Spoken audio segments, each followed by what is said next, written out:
I am Madison Timmons. I'm Chris Soucy. And we're paranormal specialists who live in the most haunted city on earth, Savannah, Georgia. Every day is Halloween in our line of work, so join us as we spin true tales of haunts, murders, and disturbing Savannah history.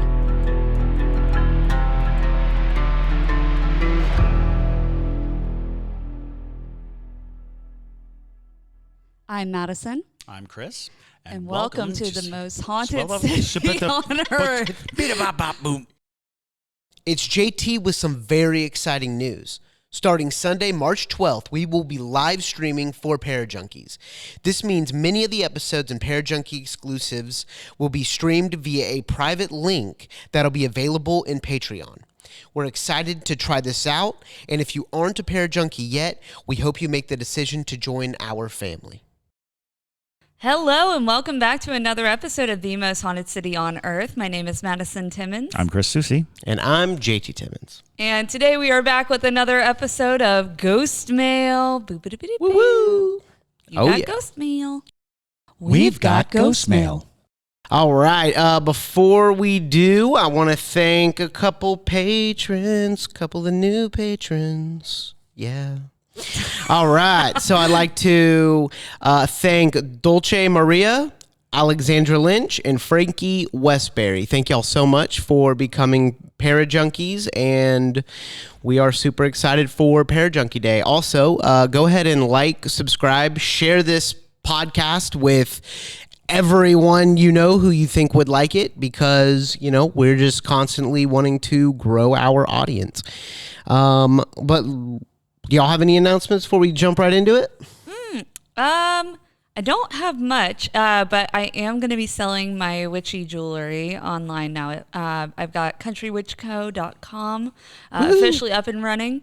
So I make spell jars for all the things, protection, wealth attraction, which, I mean, all of us need a little of that nowadays, but also self-love, anti-anxiety, all the good things. So if you are interested in spell jar type jewelry, go ahead and head over there. Yeah. Absolutely. Yeah. Absolutely. And kind of off the subject, but Madison and I are getting 2 new chickens, Silkies. Nice. Oh, yes. We're growing the coven. So if you watch the TikTok live streams that I do, I've talked about the coven. We have 3 chickens. They are all witches. Nice. So we're adding to them. Witchy eggs. Yes, the witchy eggs. Yes. So, yeah, we're getting Silkies, and join our Patreon to see chicken updates. Okay. Yes. All right, here we go. So the first one is from Parajunkie, the original Paramutant. And he sent it via Patreon and said, Ghostmail for y'all. I'll preface that work in I'll preface that work in trusted position in public safety and I'll preface that I work in a trusted position in public safety, and I frequently encounter unusual situations. It's taken me some time to unpack what I've experienced, but I will share the first time I can remember it happening. In June of 1994, my then fiance and I had just returned home from a restaurant. There was an increased presence of police and helicopters flying around our apartment complex. This wasn't unusual. There was an open field that would be commonly used as a landing zone for medical evacuations. As we were settling in for the rest of the evening, I noticed flashlights shining into our windows and balcony. We lived on the 3rd floor, so went to investigate. I opened the balcony door and was curtly greeted with a stern voice. "Sir, go back into your home and stay away from your windows," to which I complied. I decided to turn on the TV and see if there was any breaking news. Living in the suburbs of Washington, D.C., violent crime usually opens the broadcast. The only news was a woman that was shot and killed at a gas station in Woodbridge, Virginia. I turned off the TV and went to sleep. I had a dream that night. My friend Angelica was in it. It was very placid. I got the feeling of gratitude and kindness and then abruptly woke up. It was surreal. I felt like she was saying goodbye. The next morning, I woke up and went about my day. I returned home, turned on the news, and they had identified the victim. It was my good friend Angelica. Ooh. Wow. I've had dreams like this since. It's difficult for me to remember the specifics, but they all end the same way. I suddenly wake up. I've taken note of the time. It usually happens around 3 a.m. Are these dreams, or could they be visitations?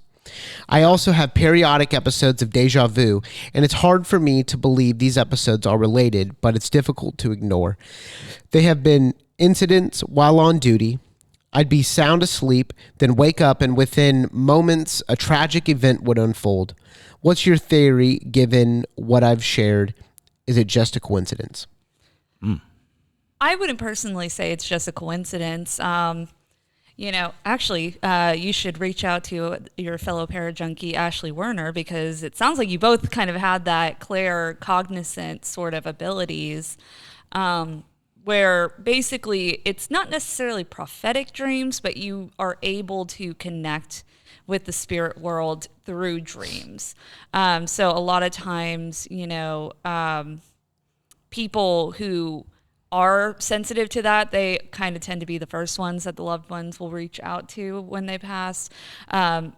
But it's definitely not out of the realm of possibility that your deja vu sort of incidents do coincide with that ability. Oh, absolutely. And it's also probably worth mentioning that in an event where a spirit is able to make it to you, to communicate to you, to say their goodbyes, it's possible that they created a path, and that path is from another dimension, another place of existence, and that path can be utilized by other forces and other incidences. So it's likely that in that first instance, when your friend came to visit you, a door was opened and never closed, and then that gave you insight that is abnormal to most people. I would agree with that, but it could have been that first instance too, where you weren't necessarily sensitive up until that point. But what I kind of try to explain to people when we talk about clair abilities, pretty much everybody has some degree of clair abilities. But most people, as we get older, we put on different guards and armor, if you will, to protect ourselves from, things in day-to-day life. And some people are just more open to those abilities. So it could have been that this first experience, like you said, kind of opened that door, really opened up that abilities and unblocked it for you. And now it's kind of flooding in. And I wouldn't be surprised if you didn't have these abilities your whole life. You just weren't privy to it up until this point. But all right, that's kind of my take on it, at least. Yeah, for it's sure. really common for people to have their first encounter with a loved one, and absolutely. Sometimes people just perceive spirits in different ways. And I find that a lot of times with spirits, they're going to come to you in a way that's actually going to get your attention.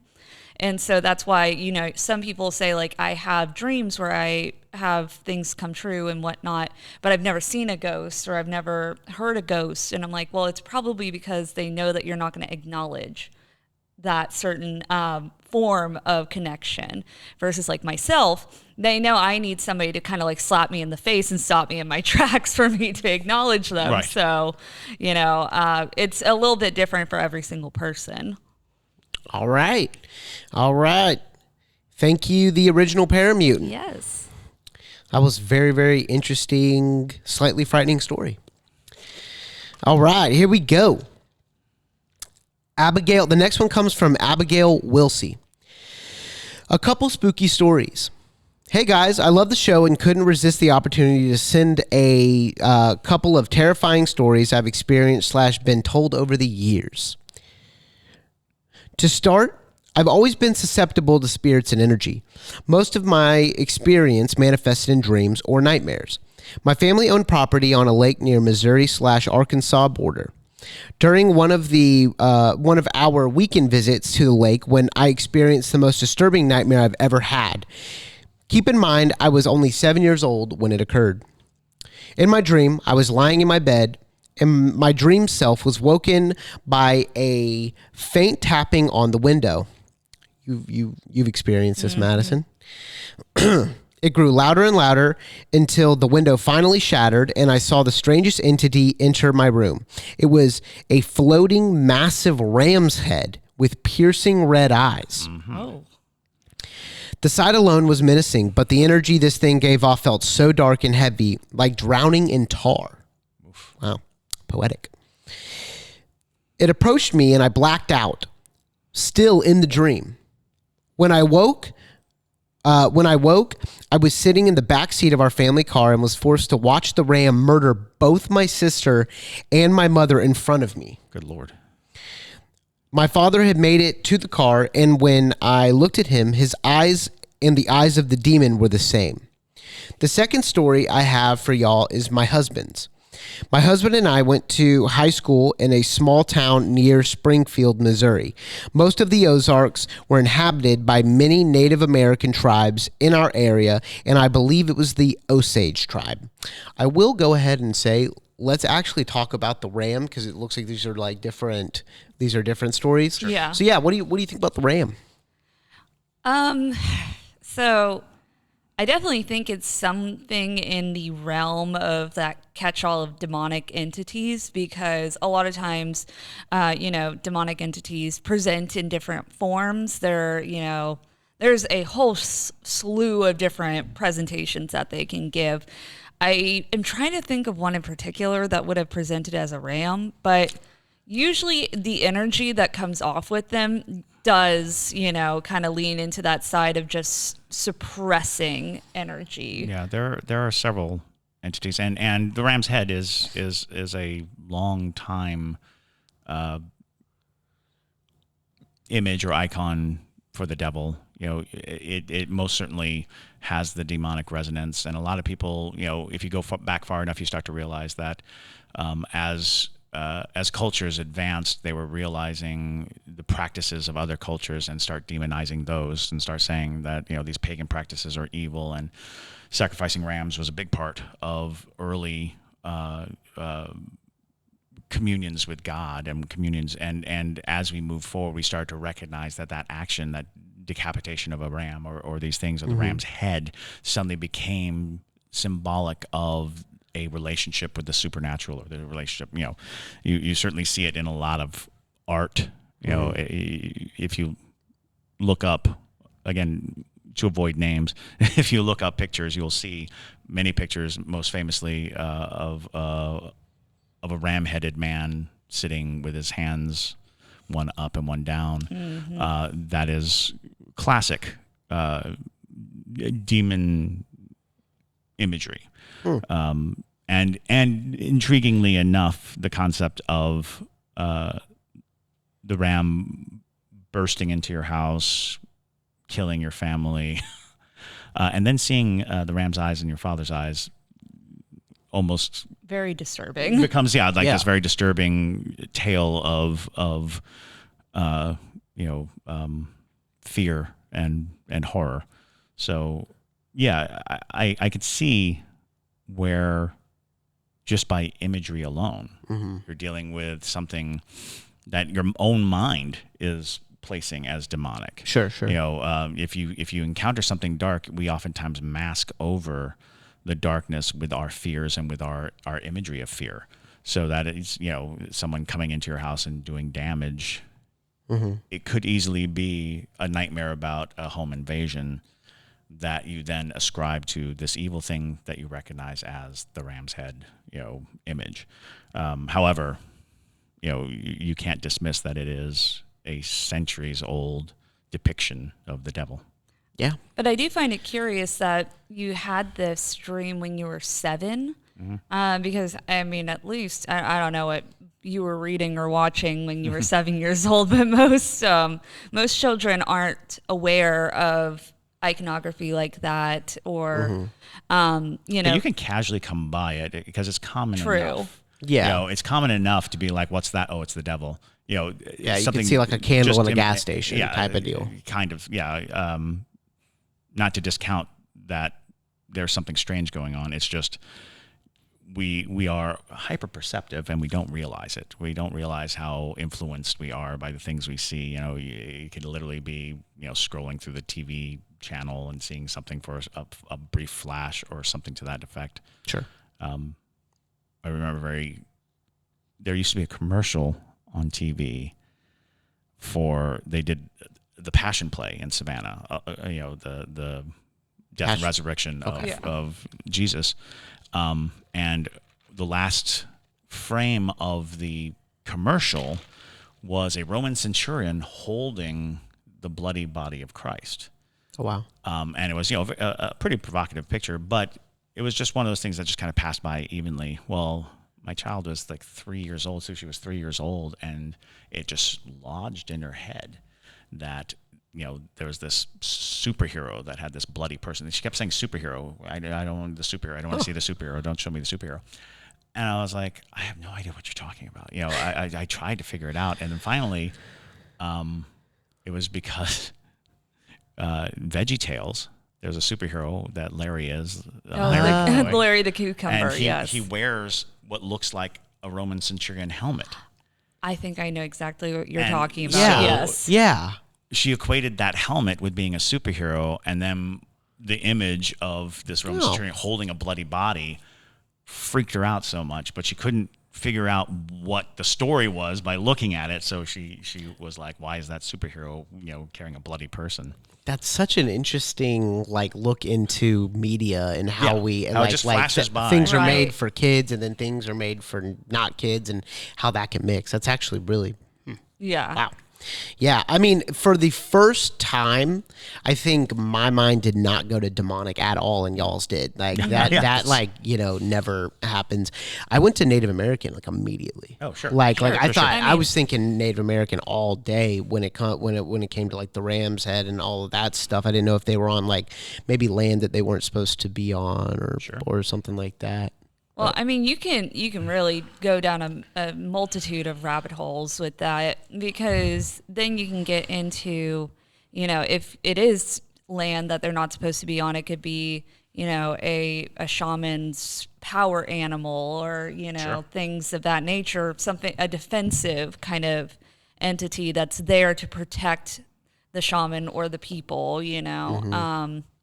So, you know, that's not out of the realm of possibility, but at the same time, it does lean heavily into the imagery that we do see with demonic entities. But you never know. There are plenty of different entities out there. Absolutely, absolutely. There's no discounting one over the other, absolutely. So, okay. That's what they called me in high school when I was playing dodgeball. What? Power animal. Oh, good God. Lord. Oh, yeah. And I knocked him down. It's too early? Oh, yeah. It's too early for that. It's too early. Y'all we're recording in the morning. We're early on Sunday morning. A little groany.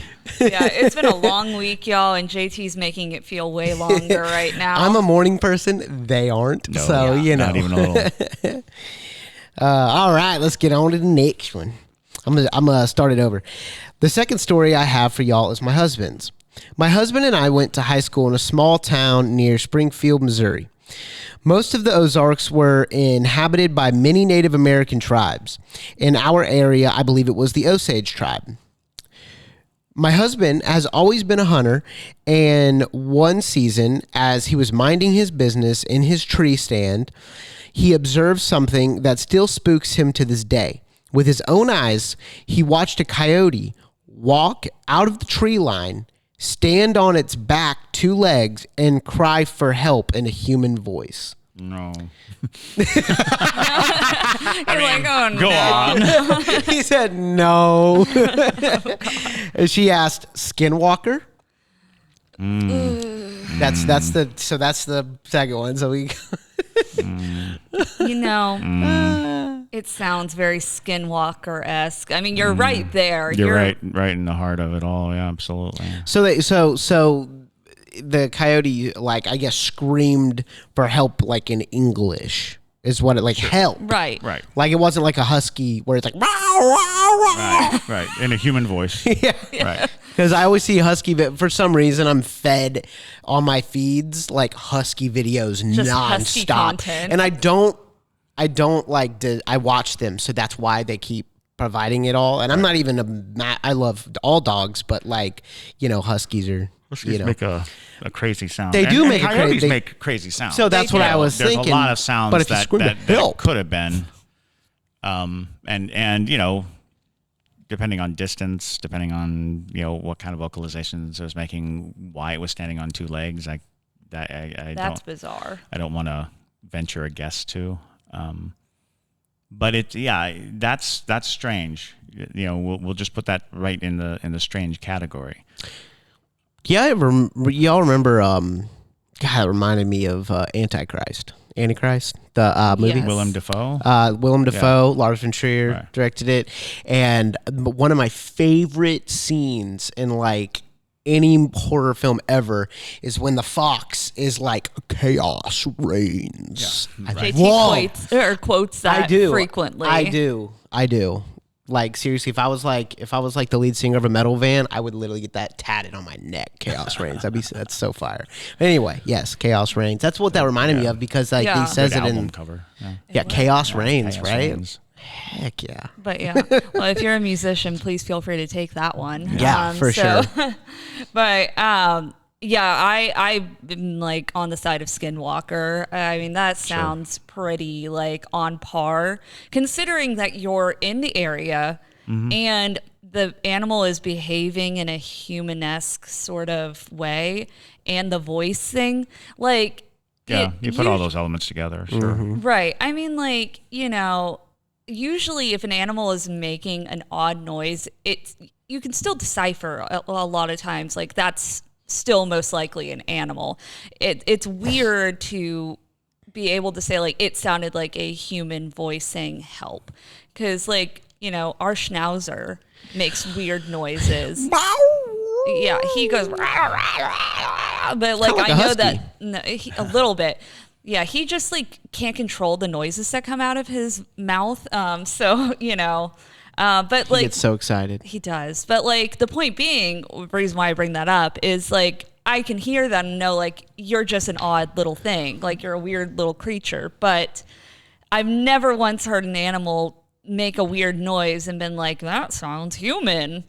Unless it's a skinwalker. So what exactly is a skinwalker? I always get so is it a vampire? Is it a werewolf? Like, or is it fusion? Like, I always see different things No, about them. It's kind of its own category. It is its own category, and it kind of falls into the shape-shifting category. And I believe it is through shamanistic practice, the ability to assume an animal form through the rites of faith. But in the case of a skinwalker, there's a corruption that has happened, and so now you're dealing with a corrupted spiritual journey, and it creates a dangerous situation. I tend to think of them more further west than Missouri, but the practice of a human taking on the qualities of an animal for whatever purpose is not, unknown in all cultures. In all cultures, there has always been this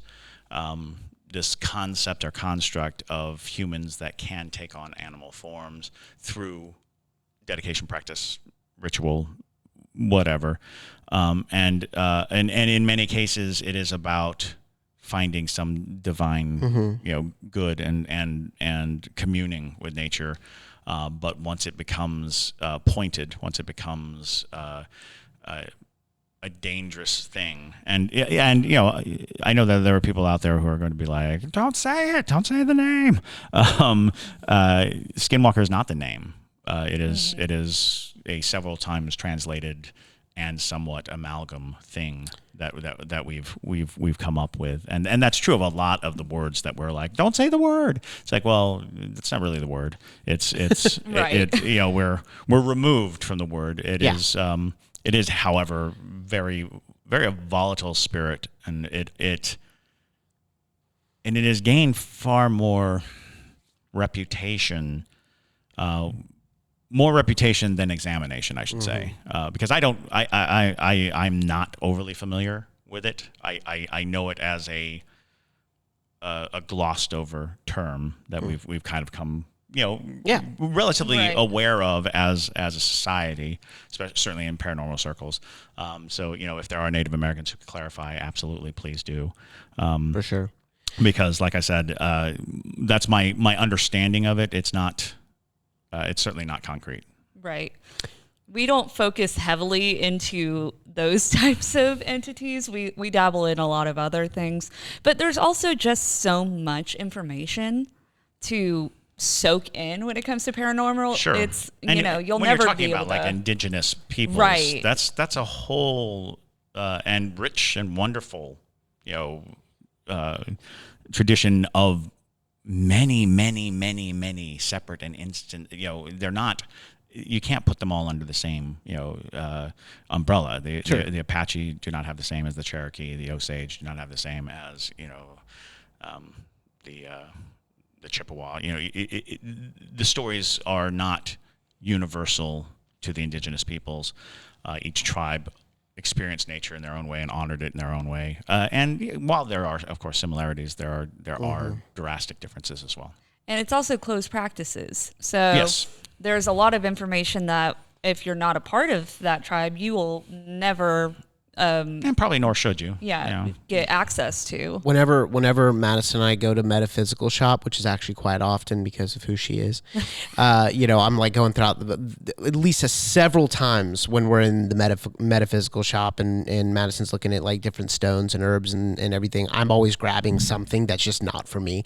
Like I'll pick something up and I'm like, ooh, what is this? And Madison's like, put it down. It's not for you. Yeah. And I'm like, oh, okay.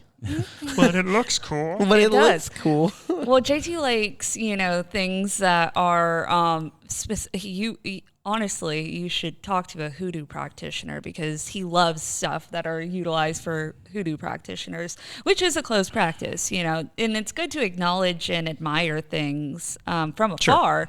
It's just we are not the ones that are allowed to right. I mean, dabble with it, appreciating the art and appreciating the construction and the craft. Absolutely. And it becomes very tricky. I've known several shops in Savannah that closed down specifically because they were not interested in like tourist dollars. They were not interested in, just looky-loos who come in. It was like, no, we service a very specific group and we provide them with things necessary for their rituals and for their worship. Wow. And people are coming in and buying them because, they want to hang it from their rearview mirror, or they want to, that is and very so true. that became an issue. And it was one of those things that I thought was very interesting was that they didn't decide to just go full tourist. That they weren't like, all right, well, this is what we do now. So let me, make a couple of candles and put a picture of Forrest Gump on it and call it a day. So much to their credit, they maintained the integrity of their faith. Absolutely. For sure. All right, here we go. Okay, last story for you guys. Thanks for following. Thanks for following along this far. All right. Still early in the morning. About a year ago, I moved up to Alaska, where my husband is stationed. We live on Eielson Air Force Base, which has a long history of strange and mysterious deaths and incidents. Ooh.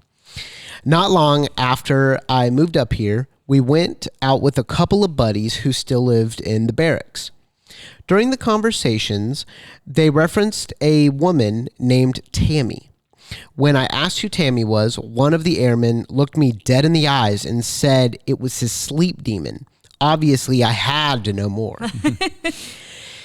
He proceeded to tell me that Tammy had appeared in his dreams for the past several months. She would stand in his closet and stare at him. Oh, God. Okay. Every night, she would open the closet door and come closer and closer with each passing night. He said that before bed, he would close the closet and lock it, even having some of his buddies try and tie the door shut, but every morning when he woke up, it was wide open. The dreams finally stopped when she got close enough to touch him, or so he told everyone. The guy still seems off, and I have a feeling Tammy got what she wanted in the end. Don't mess with Tammy. Okay. How did he get the name Tammy? Does it say? No, but so we okay. Thanks for reading. I hope these pass the qualifications for some good old ghost heroin. Absolutely. Indeed. I have so many questions. Yes, we're like Ghost we need to get heroin. like a stamp that's like an Love FDA that. approved stamp. It like Yeah. it's like Shadonk, approved. approved, certified ghost heroin. The street value of that is $1 million.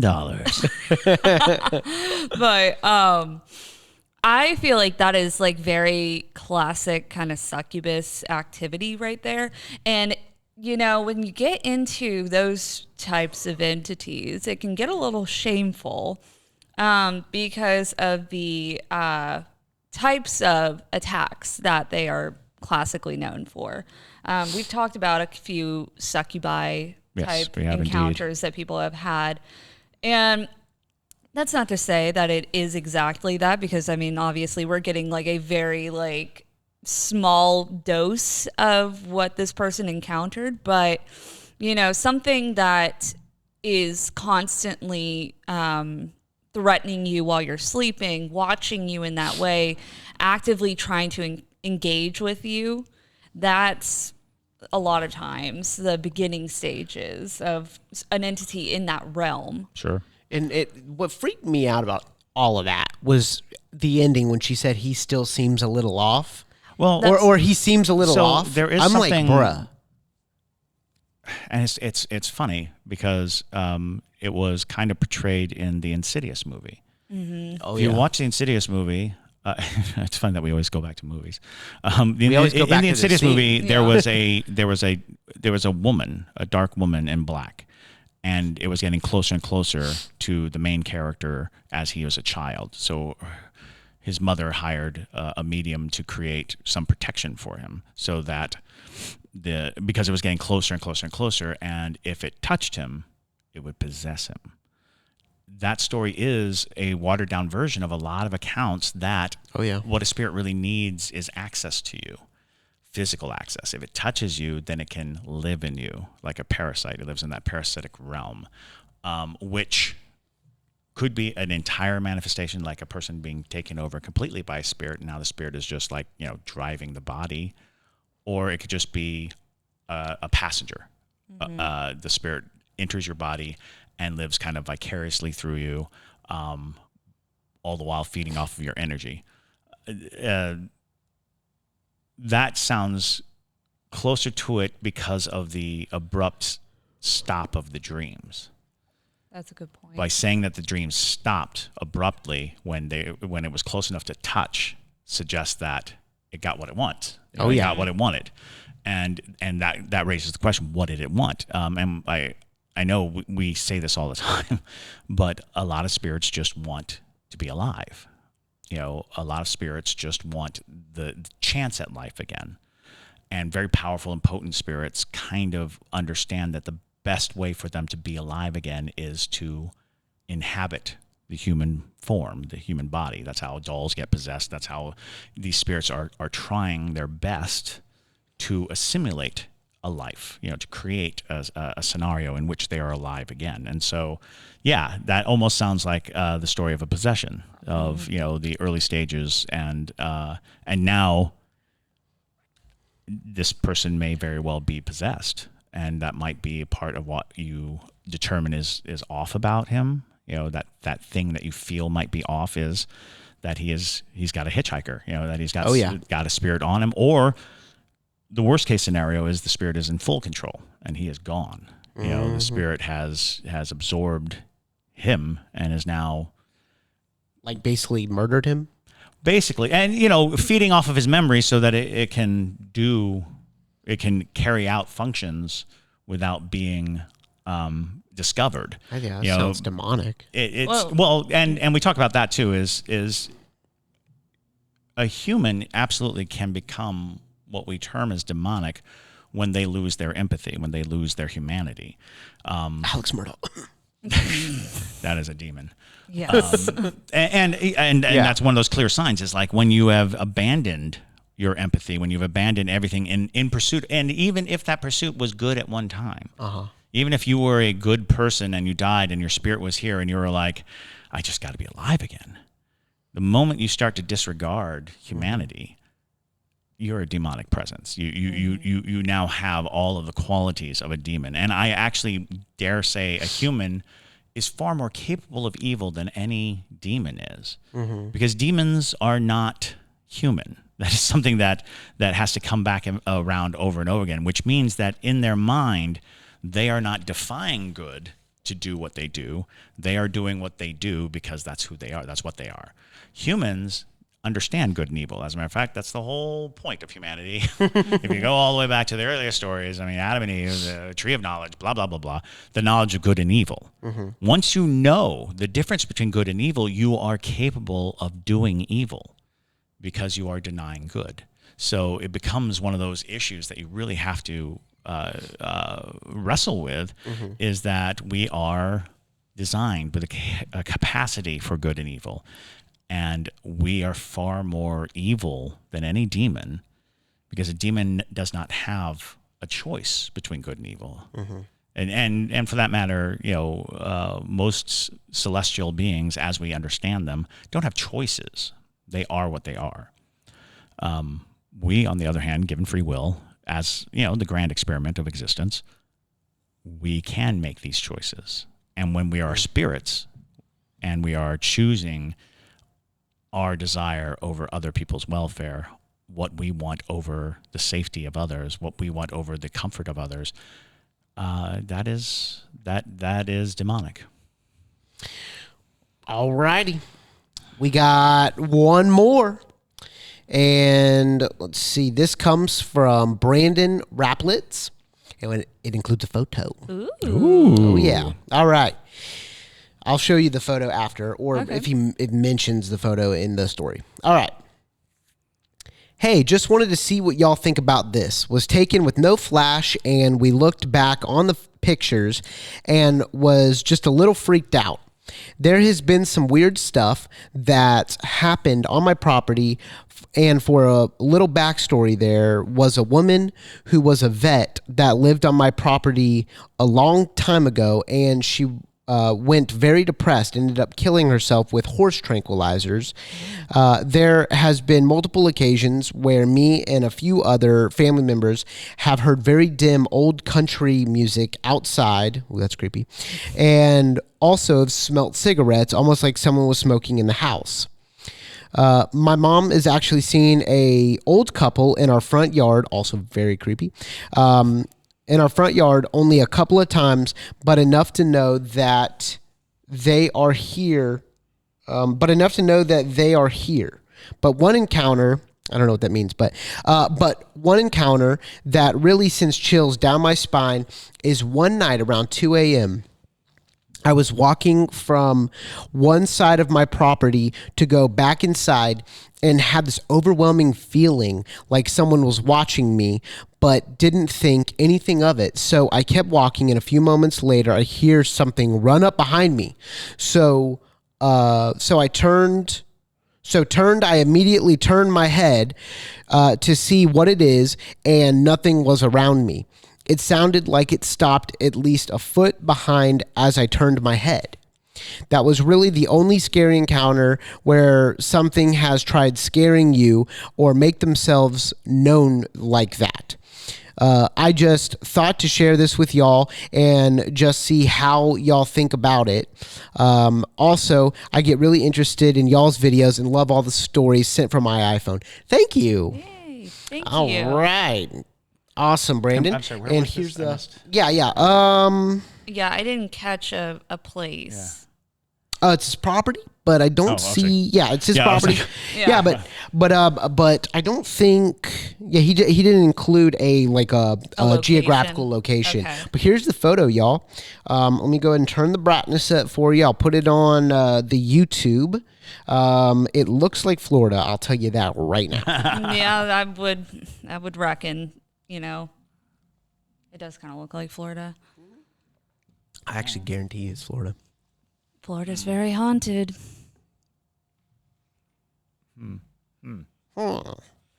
I say. Oh, I mean, yeah. Well, that either is Florida or South Carolina. Well, So but the ghost in it, babe. oh, yeah. Well, I know. Okay. Interesting. What are you thinking? well, your first instinct is to say lens flare Yeah. because there's a fire there, and the but moon. Trying to look at the shape of it versus any shape in the flames, or it creates a weird sort of disconnect. And again, knowing where it is might help us because there are a variety of different types of things that it could be. Looking at it, it kind of has a lot of properties that make you go. Ugh. So, Yeah. It definitely has that spirit Halloween, like Right. we've talked before. Yeah. Yeah. It looks very like ghosty. It definitely has ghost-like qualities. You kind of make out a face, you kind of make out shoulders, you kind of have this sensation of something there, and also given its proximity from the ground, Right. You're It looks like the only thing that makes me say not a lens flare is that lens flares are usually like in a half moon shape, right? Because of how a lens is, it bulges out slightly, or the Right. glass is rounded, or so you can usually catch exactly. Yeah. Exactly. Like the aperture ring, helps with that. This is a circular thing, but this looks like a puff of smoke. That's the weird thing. Like I almost wonder if but it's not over the fire, so Well, I don't know. So the thing is I don't know. I don't everything know. else that you were describing that's happened on your property, besides the thing like running behind you and whatnot, that's just that would help if we knew kind of where it was Yeah. to maybe decipher exactly what particular type of entity that might have been. But the rest of the stuff, the old country music, the cigarette smoke, that's all like very Old classic. people in the front yard, is it night or day? Because I'll tell you right now, if it's night, I'm freaked out. Okay, old people in the front yard at night is so scary for some reason to me. Well- Like, why is that scary to me? Well, because you Why love is that scary the to me? concept of like an old person standing there very still. No, I know, but why is it in their front yard, like looking at your house at like 2 a.m.? Well, so Why here's is the that thing. absolutely terrifying? Well, 'cause we need to it's- put it in a movie. Because anybody standing in your front yard at 2 a.m. is creepy. But old Right. people, and if they're naked, whoa. But why? Why are they suddenly naked? That's what No, JT. I'll tell you right now. Naked old people, like ghostly, naked, gaunt old people are so scary. You've watched The Visit too many times. Yes, bro, the It's visit's like- scary, This is- bro. Well, this is an intriguing thing. Is why are certain images scary? Why do zombies look the way they do, and why do they freak us out? Old people. No offense to any old people out there. We love old people. We love old people, Saggy. but they're closer to death. John. They are closer to death. They Yeah. represent the end of life. They represent the end of a journey.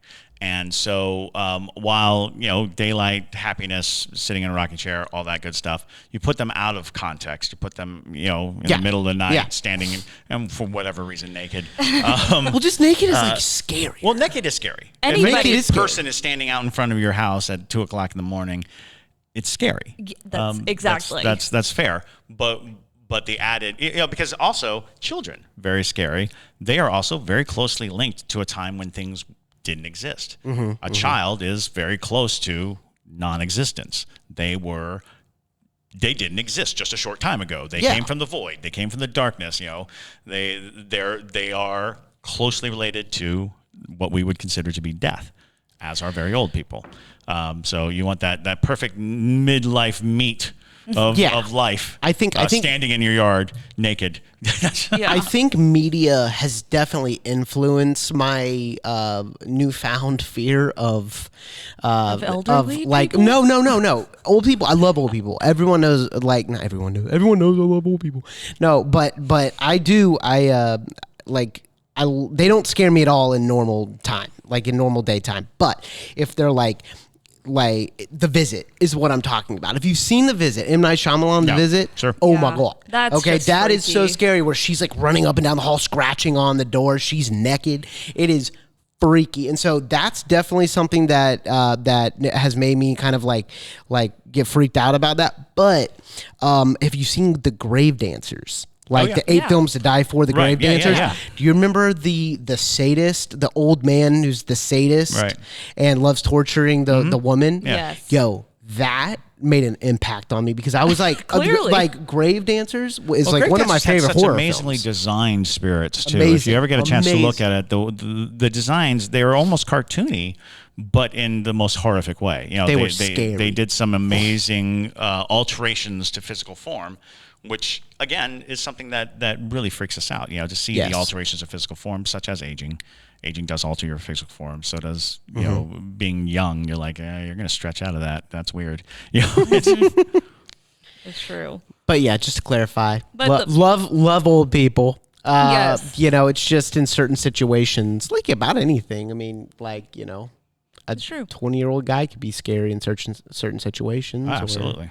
But the point that I was trying to make before we got into this tangent on old people was that a lot of the accounts that you're referring to are residual. So, you know, like the music and the cigarette smoke, those are very classic Yes, residual yes. hauntings. You know, considering that, like you were saying, is that people have lived on this property before you. And so, you know, it's not out of the realm of possibility that the old people you're seeing didn't live there at one point. It could have been them. If it was Florida, I could even more so see, you know, that being the case with, Oh, yeah. with the country music and the cigarettes Well, and who's all singing? that. I want to know like what songs and stuff, because then it's like. Well, if it's And old narrow it country, down. yeah, and exactly. if you were going to investigate that, would you like play something similar? Would you play the same song? Like if it's Conway Twitty, you playing Conway Twitty's greatest So- hits out loud and seeing the if thing anything is responds? with residual hauntings, though, is there's no intelligence behind it. Well, just in So- case it's intelligent. Sure, Someone's but putting But on you know, the radio. and we talked about this before, because residual hauntings are kind of anchor points, and you could coax a spirit through their anchor point, because there's some reason why it's there. It's Sure. there. It's residual for a reason. It exists there for a reason. However, you don't always want whatever it was that Yeah. that left behind the residual mark, because the residual mark is suggesting a heightened moment of a repetitive moment, or a heightened moment of emotional distress or elation even. So that you had a former owner who had taken their own life on the property, that is always going to have a shockwave effect on a location. Absolutely. And especially because of how traumatic the actual situation was. That's like number one way to create a residual haunting for sure. Absolutely. So definitely, though, send us the location of where you are. We don't have to share it on the podcast, but just for our own curiosity's sake, I would love to know, so I could dig a little bit deeper into some of the other things that you had mentioned. But with that, though, y'all, we do need to start wrapping things up. So thank you so much for sending in your ghost mail. If you have a ghost story, please send it to us, and we will read it on our ghost mail segment. You can send it to ghostmail@hauntedcitypodcast.com. But with that, my name is Madison Timmons, I'm Chris Susi. and stay spooky, y'all.